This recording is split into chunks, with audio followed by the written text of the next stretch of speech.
after we return from spring break to the RAD podcast. Glad to have you here this Monday evening. My name is Larry Jefferson, and I have the pleasure of sharing this platform with this guy with his mask on. Oh man, let me take it off real quick, man. You know, it's Iowa State Cyclones. We in the Sweet 16, baby. Got to represent. But Dantrayl Smith represent the great city of Memphis. Glad to be here to share this platform with my dude. And man, we are really growing. I wanted to let everybody know that we are officially now on Spotify. And so you can find the RAD podcast on Spotify now. And so Larry, we have expanded, and man, When you take that yeah. off, like, What was that? Now he muted himself. Oh, okay. So yeah, man, I'm just super excited. You know, YouTube is popping for our actual videos, but people want to listen to the audio platform, they can go on Spotify now. You know, we got a website where people can download and connect to multiple platforms. So we're everywhere, man. So we're everywhere. So it's glad to see that we are officially expanded. Oh yeah, without a doubt. And I don't know about you, man, but I enjoy spring break. Uh, you know, I didn't get much rest, man. I'll just say that I was babysitting some young children. Well, it was better than my last spring break. Last spring break, I had COVID. So, Oh, and to be able to get out the house and do stuff this spring break was truly exciting for me. But nevertheless, we're excited about today's panelist. I think we're going to have a great conversation as we continue our efforts to educate our audience. And today we're going to talk about minority-owned businesses. And without any more hesitation, Miss Jackson, do you want to introduce yourself first? Yes. Hello, my name is Kenesha Jackson, but everybody calls me Misha, and I am the owner of Tickle Pink Event Planning, and it's just a full spectrum of a lot of different things, but it's event planning, PR and marketing, branding, all the works, all the fun stuff. So that's what I do. All right. Thank you for being here. Mr. Brown? Righty. good evening, everyone. My name is Martin Brown, and I am the owner founder of Zemian Ventures, LLC. Zemian Ventures is a legal and business consulting company. We service startups as well as venture capital and private equity firms. So we have a two-pronged approach on our business strategy. We support startups providing legal and business consulting, and we also have relationships and perform services for venture capital and private equity firms. So when those startups need more capital, we have direct access to venture capital and private equity funds that could hopefully provide that capital for them. Nice. And last but not least, Chef Kareem, what you back there making, man? Pan-seared salmon going down. hey man, save me a plate. Right. Yeah, it's always going down in the kitchen. But Well, allow you to introduce yourself. okay, well I'm Chef Kareem. I own Kareem's Catering, and I am a full service custom catering business. We cater for companies, schools, families. We do it all. The same service you would get if you ordered from a hotel, we provide that same type of service on smaller scales, but as well as big scales, and been in business since 2012. So been grinding a little while now, but it's still growing, and that's just in my mind. It's still growing, but we're grown. But I always keep that same hunger as if I just started out. So that keeps the fuel burning. But we've been going strong, and even during the pandemic, nothing to stop. So I'm thankful and grateful for that, and thank y'all for having me a part of this panel. As you see, I'm always working. I mean, it's nonstop, but I love it, So because if I'm not working, then I may be complaining that I don't have no work. So I'm just gonna be thankful that the phone keeps ringing and I stay busy, and whatever input I can share, you know, as far as my experiences, because I got a ton of them. But they've always been positive, because no matter what anybody says, you know, when you're starting out, you know, it's really just your attitude, the way you think, you know, and my philosophy is the way you think is the way it is, because people always come in my kitchen and first thing they say is, oh, it's so hot in here. But I never think about it because I got work to do. So I put the focus on saying that it's easy. You know, my first catering job was like 700 people. The lady called, she said, hey, chef, can you handle 700? I said, oh yeah, no problem. I didn't have a pot, a pan. When I say literally just starting out, not even a business card, nothing. But I didn't hesitate to accept the challenge because I already knew what to do. So that's kind of been how I've been operating, and not just on faith, but on skill too. Faith and skill and the will to do it. You know, I talk to people every day. I try to motivate, and motivation only goes so far. You still have to have the will to get up at 2 in the morning and work all night, because there's no set hours, as most of you know, being an entrepreneur. I don't have a set time. Once I finish what I'm doing after this podcast, I may run to the store, then I may go. It's continuation. Then reply to emails sometimes takes 2 and 3 hours. And of course, you know, people always say, well, you know, you can get some help, or, you know, you can find somebody to do that part for you. And that is true. But if you want it done right, sometimes you have to just do it yourself. That's kind of the reason why I have to be 10 people, because, you know, yeah, I can call somebody, but I need it done when it needs to get done, so I can keep my phone ringing. I never want people to feel like they're inconveniencing me to do business with me. So I don't care if it's in the middle of the night, I'll get up. My attitude is the same as during the day. I'm not going to burden, you know, with I'm tired or it's so late. I'm telling you, I perk up because I appreciate it and I value people. And, you know, that's been one of the keys to my success. I've been successful since day one. Right. Just the fact that I initiated what I wanted to do, that's how I define my success, not based on the income or the money, because the money is not always there. A lot of business don't mean a lot of money. But I tried and, you know, that's one of the things that I was saying, that's one of the things we're going to really dive in and talk about today is you know, how to create that longevity, because you all have been in the game for a while, and we have some people that are going to be listening in that are either jump starting, wanting to start, thinking about starting their own business, and really trying to figure out exactly how do you all do it, right? Like, how are you all continuing to operate in a world, in a society that doesn't really support minority-owned businesses? And so I'm gonna throw out the first question, and Martin, go ahead. I'm gonna lay it to you. Is, you know, talk a little bit about, you know, what are some of the perceptions right now, currently, of minority-owned businesses?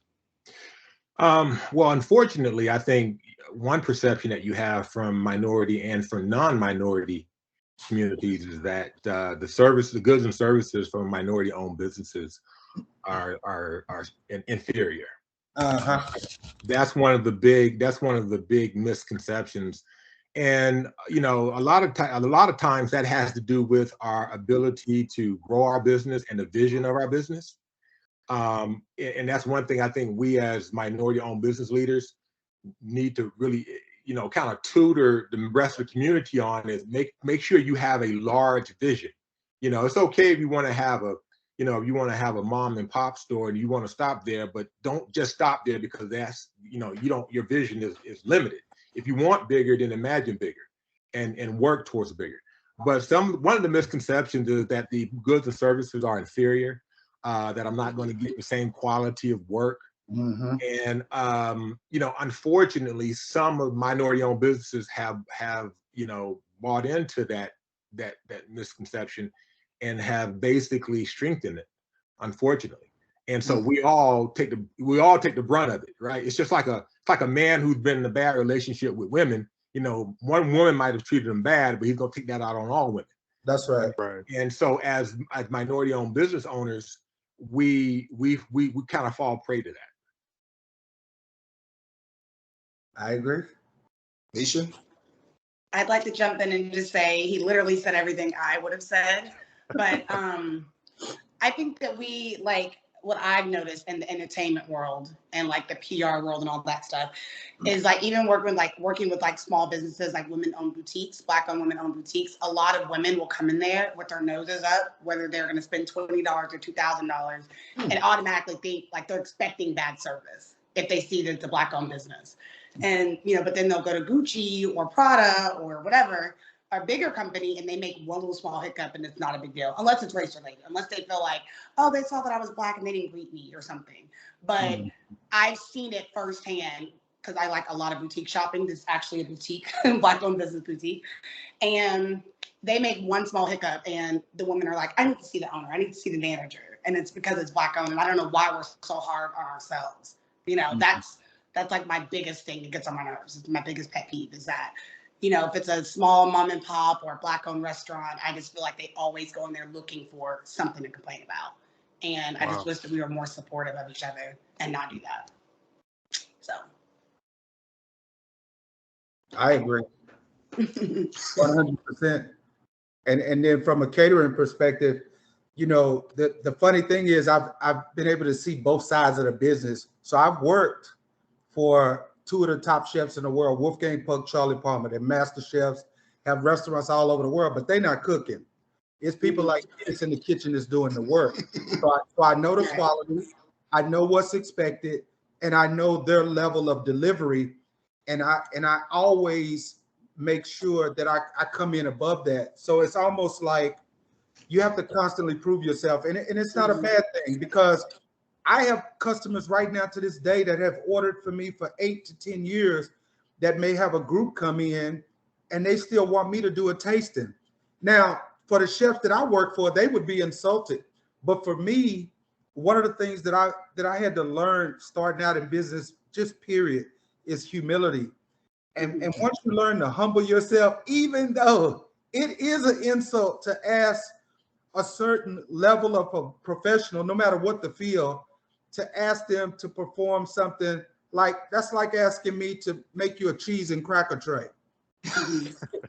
You understand what I'm saying? And not that I'm too big for that.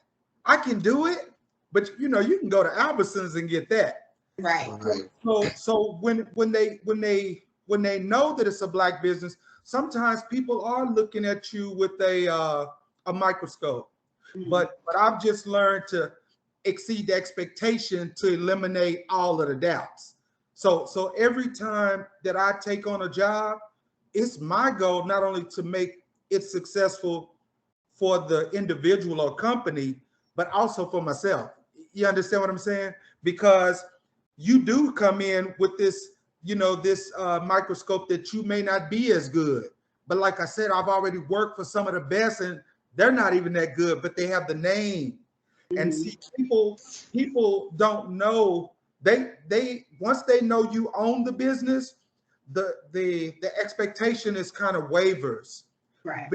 Because they know you. Like me, I'm Kareem's Catering. They know I'm Chef Kareem. But if I was Chipotle, that service, you don't know what you're getting. Right.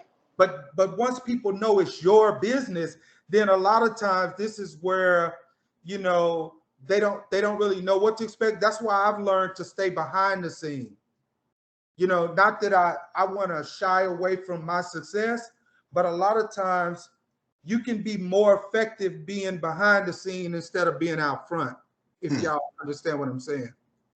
Because people will be, what company is this? And I'll be standing right there. They'll be like, well, who? Right. Where did you come from? And I'll be like, Kareem's Catering. You understand? I don't pull the cape out and, hey, I'm chef. And no, it's from Kareem's Catering. Well, do they have, where they at? And I'll just answer questions as if I'm just an employee, which I am.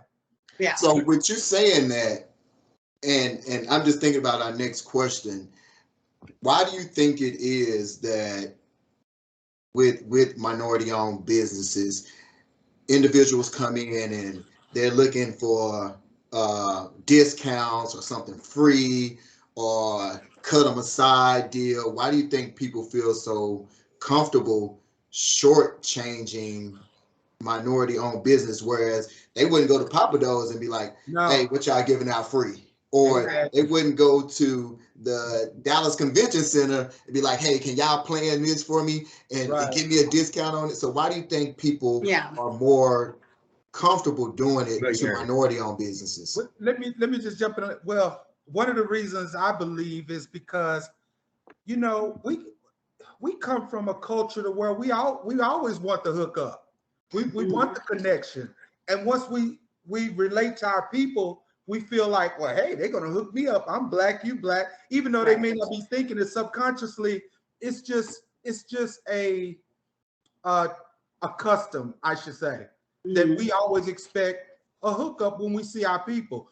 But the way that I've learned to deal with that is I tell everybody, everybody gets a good deal. You know, I'm going to give you the best deal. And then if it gets to the point where it's too much haggling, then I may just refer them to somebody else. But that's just something that you have to deal with. It's almost to the point to where, you know, just like the brother was talking about the financing. I remember going to the bank with good credit, books in order, everything balanced out. I have a history with them, and couldn't get nothing. Couldn't get a dime. But what I did was I said, okay, well, I'm going to start financing my own projects, so I don't have to worry about nobody telling me no. And I'm saying that to say is that a lot of times with businesses, especially in my business, I can't speak for others, but people, when you give them a price or a quote, they're only factoring in the food because they don't know all of the other expenses that are associated with me doing your wedding or your baby shower or your corporate event. You know, I got to get cups, plates, you know, staffing, tablecloths, there's lights, there's gas, there's running to the store. There's so many factors that play into me making your event successful. And I never burden people with that.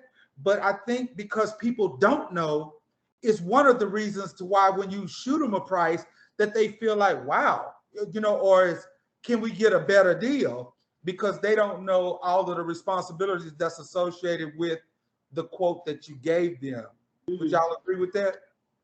100%. Yeah, I would. And, Yeah. but I want us to understand something too, that this is not something that's specific to the Black community.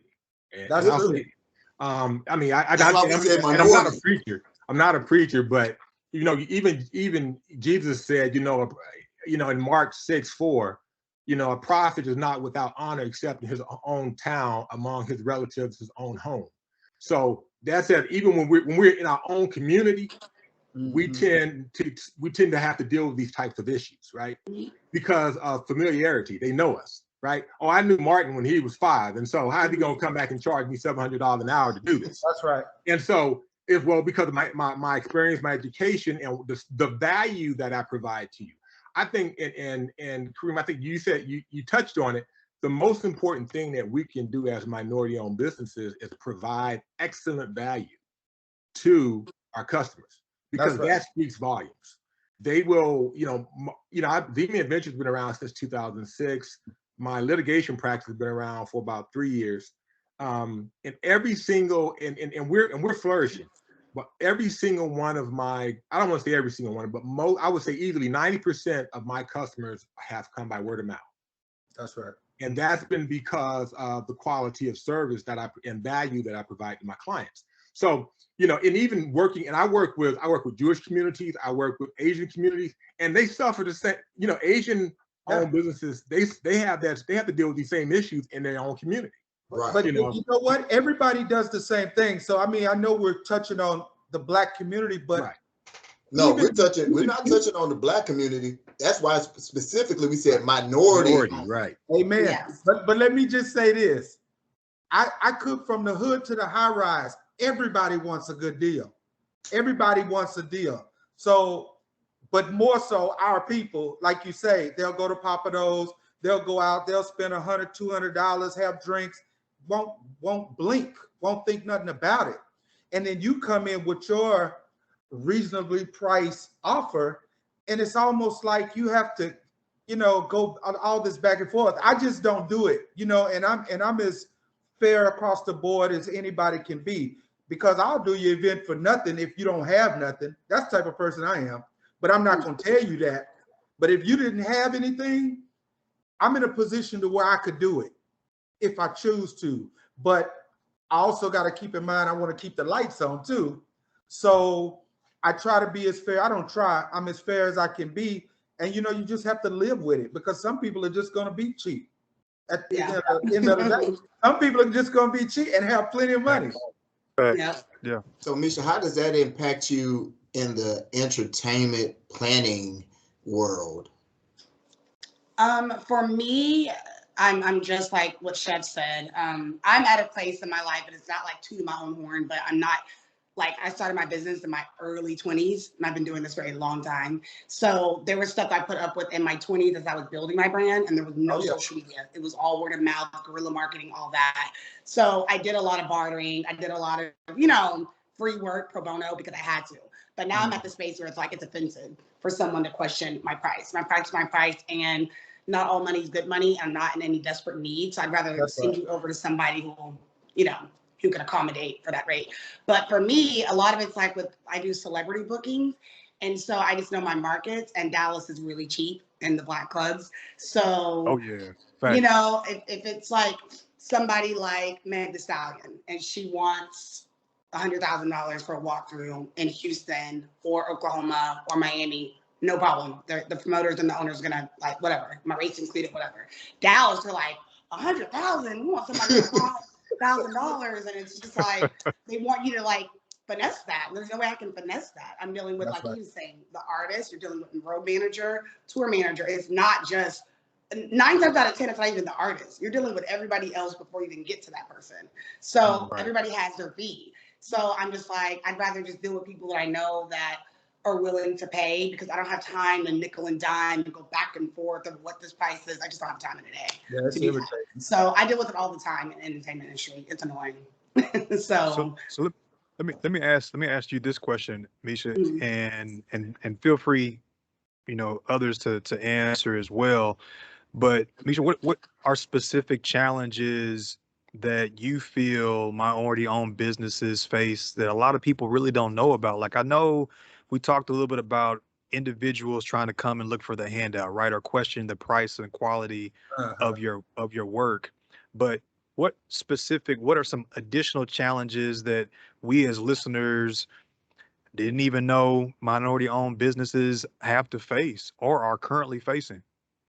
I could talk about nonprofits because I work with a lot of players and help them run their nonprofits and get them started. I also work with just regular people that have nonprofits, and we don't get as much funding as other people would get. It is like pulling teeth to get people to send $5 for a GoFundMe to like help these kids like in the southern sector of Dallas or Fort Worth or whatever. But if it's like a bigger brand like the Boys and Girls Club or Brownies or something like that, or Girl Scouts, you know, people don't mind cutting a check. But if it's like a smaller base and they don't know who it is and they're like questioning where's the money going to, like who are these kids and whatever, that's the main thing that I see is funding and like having to over explain what this 501c3 nonprofit is. And I just noticed that in the minorities because that's what I normally deal with. And like he was saying about going to the bank, asking for loans and asking for help, and just going into the communities and asking for donations. It's a lot harder when you're a black face is attached to it. Wow.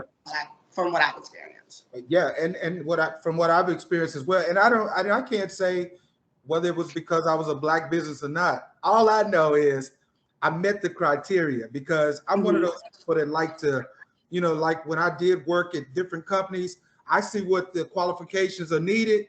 I make sure before I even walk in the door that I have everything that they're asking for. We got a tornadoes going on over here in Fort Worth, so y'all bear with me if I have to take cover.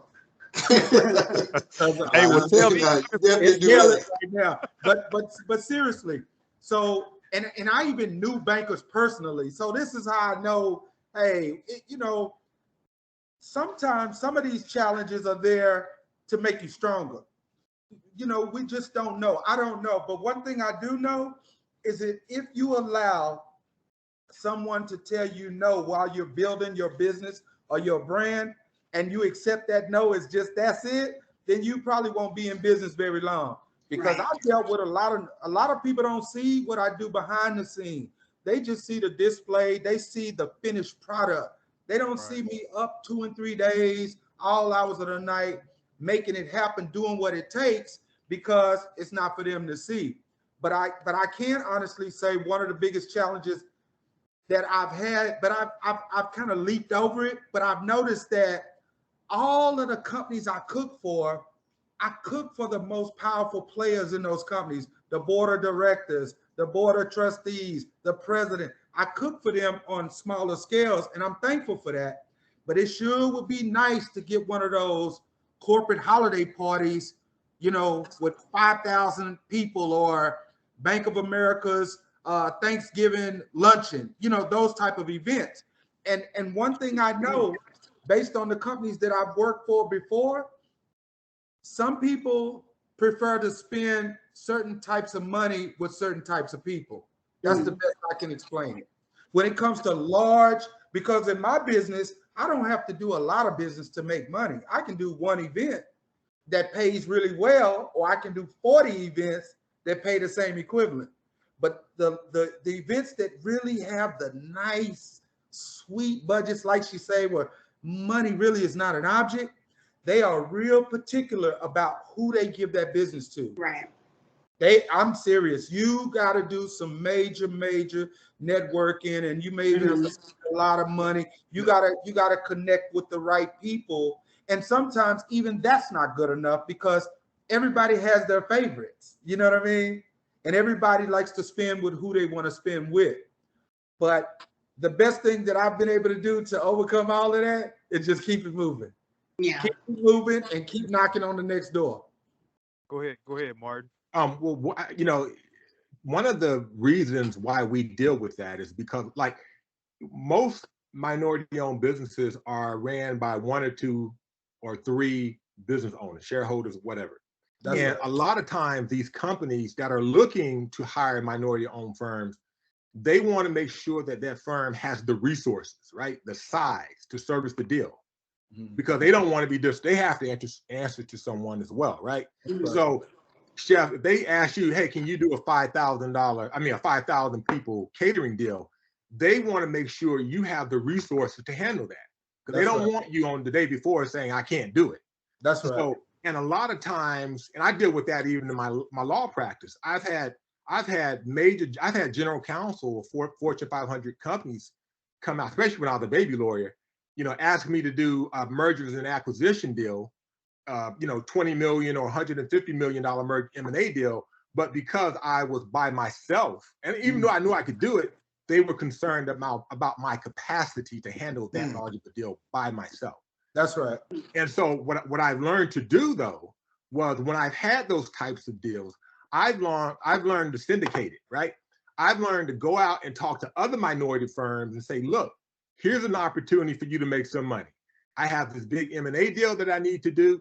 If your firm can join me, I'll cut you a piece of it, and we'll split it that way. That way, I may be a solo practitioner, or I may be an attorney by myself, but if I join a minority firm that has 20 attorneys or 50 attorneys, that has, you know, significantly increased my resources and made me more marketable to that company. I like that. Because we're small, it's not that they don't like us or because we're Black, it's because we're small. And the way we have to get around it is we have to show them that we have the resources to service what they need. So Martin, let me ask you this then. You bring up a interesting point. You talked about kind of partnerships and expanding your territory, right, to be able to tackle the larger firms. Like, why is it that we struggle trying to establish those partnerships? Like, because I mean, I would say that I won't say a lot, because I don't want to put those numbers out there because I don't know the stats, right? But in terms of some minority-owned businesses struggling to partner with other minority-owned businesses to get those bigger clients. Why do you think that is? Well, I think it may be a number of reasons, and you know, and it can go all the way back to, I mean, we want to talk about in the context of African Americans, to slavery and kind of the mentality that was built in to us as a people. So, you know, you might have a firm that you go to and say, hey, I want to join you. I want to syndicate this deal to handle this large M&A deal. And they might not feel comfortable because they might want a bigger piece of the pie than you're willing to offer. And to that point, I want to say this: don't just rely on minority-owned firms. I've gone and syndicated deals where I was a 60% shareholder on that deal with larger or mid-sized white, quote unquote, white firms, right? Because they saw the value in the deal, right? And so that's one of the things that we have to be aware of. Don't just limit our vision to ourselves. The world is global, and we have to have a global vision outside of our community. Yes, it is absolutely lovely to have our community support us, and we should work diligently to serve our community and have our community support us. But don't just limit your vision. Just don't limit your attention, your efforts to your community, because white people don't do it. Asian people don't do it. Jews don't do it. They limit their business whoever has the dollars. And so, yeah, Dantrayl, when I've run into situations where I've gone to a minority-owned firm and said, hey, let's work together on this particular deal. And they said no. I said, okay, I appreciate your time. And I've gone to another firm. And we were able to successfully negotiate and navigate the deal. And in my world, and this is really just limited to the urban events that I do, not everything else, not the brand ambassador or anything like that. But when it comes to like urban events, obviously I have to work with other Black people because we're marketing to them. It's more so for me, just being based here in DFW, there's not a lot of women promoters at all. It's like myself and maybe 2 other girls, which is crazy. And it's been like that for years, is that they see you as competition. I've never been that way. I'm just like, the more the merrier, there's more money to make. So they don't want to work with me because it's like, I don't want to have in my connect. I don't want to have my contacts. The women see you as competition? So the other women see you as competition? Yes, 100%. And then for men, because I am a one-woman show, a lot of the groups are like at least 3 to 5 guys, and the way they divvy their money up and everything else, they're just like, they start counting my dollars in my pockets. Like, well, it's just her. And I don't need a team. I mean, I have interns, stuff like that, but it's just me. And I've been a one-woman show for years. So a lot of times the partnership that you have seen me, do, Larry, is because I've known those guys, I've worked with them, and they're not tripping on, whatever. But they look at it like, okay, if it's the 60 whatever split, Misha's gonna take the most of it because it's just her. So it's a lot of, I don't know, it's crazy. It's a lot of politics, but count me in on all the networking. I'm always willing. One thing I'm gonna tell y'all about me. Everybody on the panel, whatever you do, if you ever need somebody that's gonna handle it up and take care of business, I've proven it so many times. I do it in my sleep. And to your point about a lot of times they want to know if you can handle the capacity. Well, for me, I have no limitations on capacity or distance.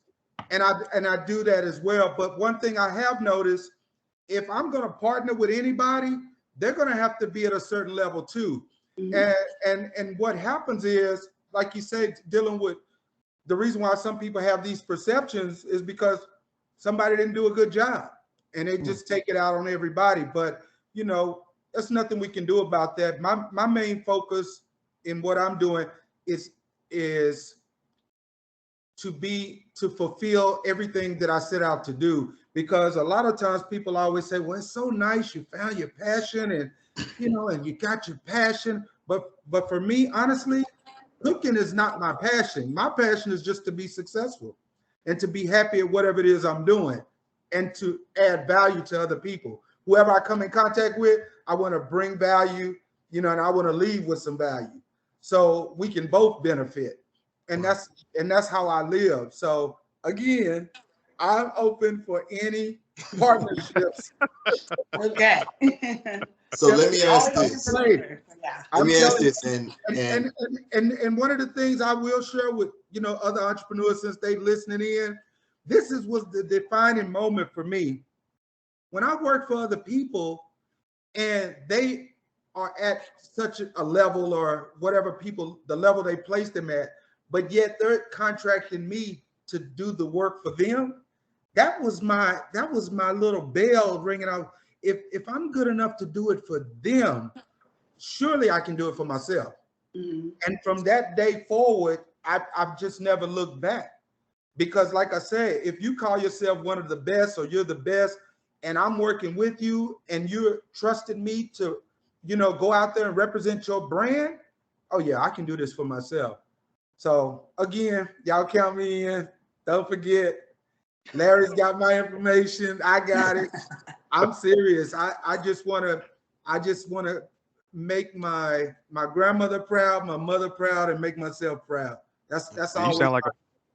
You sound like a politician. Hey man, that's how I get. Walking billboard. Let's take ourselves out of the equation right now and think about this. How can the community better support minority-owned businesses? Not your business. Just think about those businesses that get a bad rep for one incident or something that happened here or something happened there. What are some things that the community can do, or all communities can do, to better support minority-owned businesses? Utilize Google and Yelp. I'm a big Yelper. I'm always on Google and Google reviews, and I'm literally hold on for the senior citizens that are on the line. Can you explain what those are? Okay, yes. So they're both apps. Like you can go on to Yelp, and if I'm not familiar with the restaurant before I go, I go on there and I'm looking at, and it's YELP, Yelp. And I go on there and I'm looking at what the food, like what they have, just so I, familiarize myself with it. And then I look at the reviews. And a lot of times people are just going on there because they're pissy and they had a bad day and they just want to be rude. But I'll look at the reviews and see if they have at least 50%, of good things on there before I go. But I do that with TripAdvisor. Before I take a trip, I'm looking at hotels. I do that with all businesses, just because I am a business owner and I have Google reviews and things of that nature. And I even ask my customers to go on there and rate me, good, bad, and different, because that just helps me with my business. But I wish that people would do that more often with dry cleaners, with just things in your community, going to your favorite donut shop or whatever. Go on there and leave that business owner, a review, and that just helps them to do better, and it brings them more business. And it's free. It takes like 2 seconds to go on Yelp and say the food was amazing. That's it. You know what I would add to that? Also, like, to give that business more than one chance. You know what I mean? Yeah. A lot of times it could be a bad day. Every business it can happen. To just show a little grace, because a lot of these businesses are struggling with staffing. It's hard to find good help. And even with supplies and things of this nature, you go somewhere and your mouth is set for a particular thing and they don't have it, well, it may be out of their control. So my only advice to anybody as far as that would help support Black businesses would be to show a little grace and maybe give them the benefit of the doubt, not just you get one cold fry, you never want to go back. Right. Exactly. Or they forgot your ketchup. I mean, just show a little grace, because you may need some grace too in another field of your life. And like you say, here's my thing about supporting any business, but especially Black business. Now, I'll come and support you because you're a Black business, but you still got to be good. You still have to perform or have a certain standard about what you're delivering, whoever you are, because you just being a Black business is not good enough. Your product needs to be good. Your service needs to be good. We need a little bit more. So we can't just sit back and say, I'm a Black business, and think everybody's just going to kick our door down to support us. The businesses that are opening up and they want to, put the label, well, I'm a Black business and I support the community. Okay, great. But let's see your product, whether it's hair products or food or whatever it may be, or even a service. Just give us what you would expect, the best. So Kareem say, offer another chance. Grace, Misha said, better Yelp it, do your reviews. Martin, what you got for us? Yeah, I'm gonna think a little bit out of the box. I completely agree with the chef and with Misha, right? The question you guys posed was, how can your community support your business, right? Well, my answer to that is expand your definition of community. Think about that. If we see, again, it's all about vision and how we see. My community, I am African American, going to be that case till I die. But that's not the soul of who I am. I'm That's also right. a veteran. I'm also an attorney. I'm also a husband, a father. So I'm a lot of stuff. I'm an alpha. I'm a lot of stuff that involves My who flag. I am as a person. And so my recommendation would be expand your definition of community. And community, in my definition, anyone that could benefit from the value of the service that I can provide. That's right. Yeah. Yeah. Amen.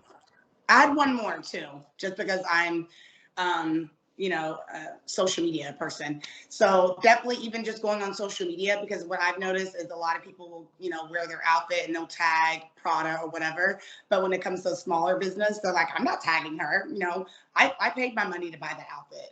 But I feel like just word of mouth is just, it's free. Support is free, $0.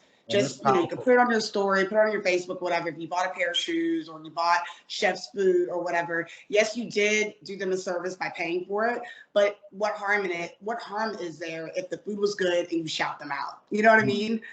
Just go on social media and let people know, like, oh, that food truck was amazing, or that dry cleaning service was awesome, and they got all my stains out, whatever. You can go on social media if you don't want to use the other apps.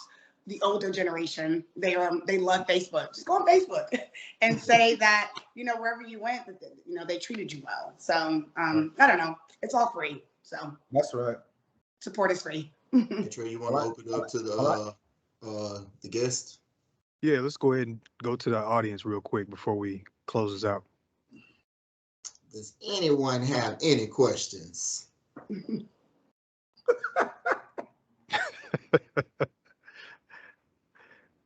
Is that Chef on got his fire? logo up there. Uh-huh. Okay. Let me show y'all this is what I was looking up today anyway.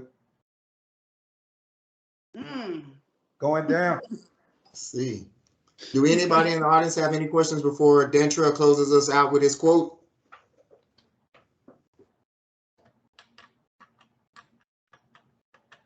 Think you good to go, bro? All right. Oh, Did somebody say something? X, did you say something? Thought I heard something. Thought Terrence's screen lit up, but maybe not. Going once, going twice. Quote's on you, my brother. All right. So this quote comes from a very, very not so famous. I don't know if you all know this guy, entrepreneur by the name of Spike Lee. And he says, I believe in destiny, but I also believe that you can't just sit back and let destiny happen. A lot of times an opportunity might fall into your lap, but you have to be ready for that opportunity. You can't sit there waiting on it. A lot of times you're going to have to get out there and make it happen. That's my man, Spike Lee. All right, then. Well, we appreciate our panelists being on today. Appreciate all the insight that you provided.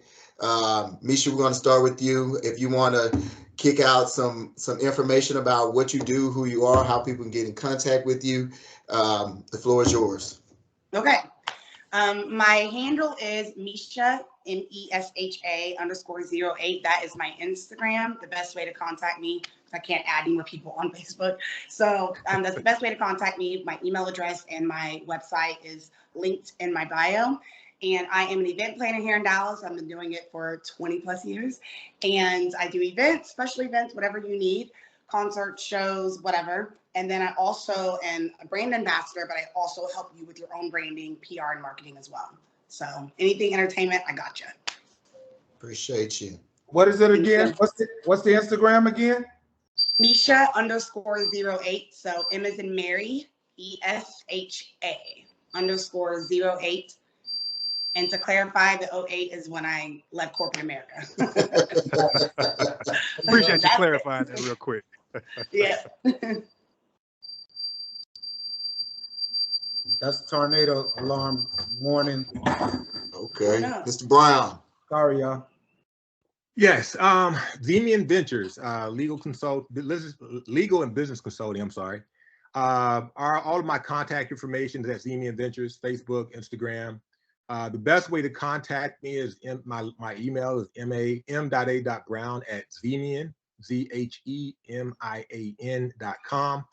Please check out my blog on that website, zemian.com. We have an equal access initiative that I started a couple of years ago now to actually inform and educate the Black community on venture capital and private equity capital fundraising.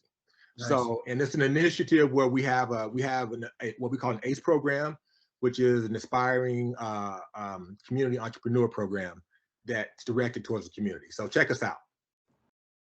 Does that program offer internships for college students? Through our clients, yes, we do. Really? Okay. Yeah. Okay, cool. It's Neiman.com. Zemian, ZHEMIAN as in Nancy.com. Okay, got it. Okay. Right. Chef? Okay, I got everybody. So y'all are going to be hearing from me because I'm the follow-through king. I'm Chef Kareem. You can reach me. Everything basically is chefkareem.com, but the Kareem is Karriem.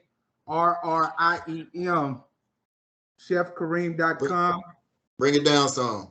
There we go. Right there. A little bit. Yeah. Yeah, you got it. If you Google Chef Kareem, it's gonna pull me up. Google me. Right. Google me. You just click on anything, it's gonna take you to a website.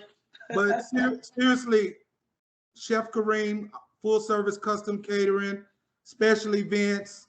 Would love to connect with the law firm. Would love to connect with the event planning. I'm already connected with Larry. He orders food all the time, but no limit. Students and love y'all eat out. I know y'all tired of Subway. Y'all trying to kitty trays.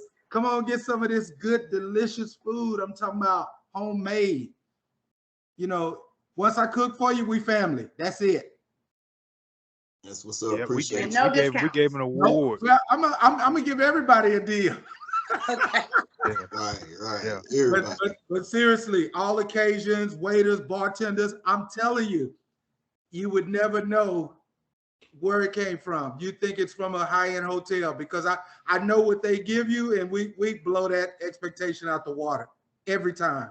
Not sometime, all the time, because we don't have the luxury of not doing a good job. Right. Because we like the brother said, that word of mouth.